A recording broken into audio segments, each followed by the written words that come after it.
Magandang araw po sa inyo lahat.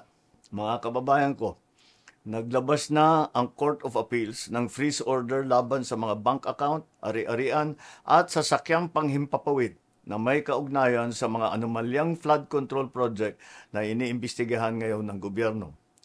Sakop ng freeze order ang mga account at ari-arian ng Silver Wolves Construction Corporation at Skyyard Aviation Corporation, pati na rin ang mga personal account at asset ng mga individual na nasangkot sa investigasyon. Kabilang ay si Congressman Eric Yap at Ed Vic Yap. May mahigit 16 billion na ang pumasok sa mga transaksyon ng Silver Wolves mula 2022 hanggang 2025. Nakaramihan ay may kaugnayan sa mga flood control project ng DPWH.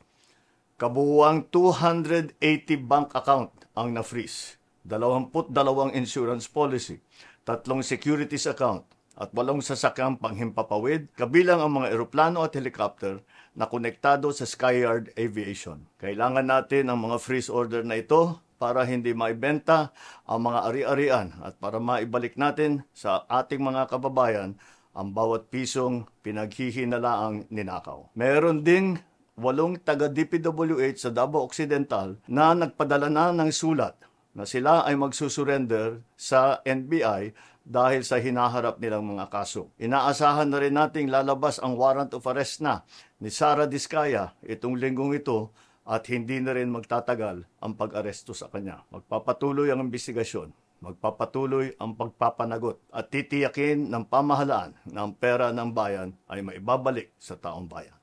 Maraming salamat po.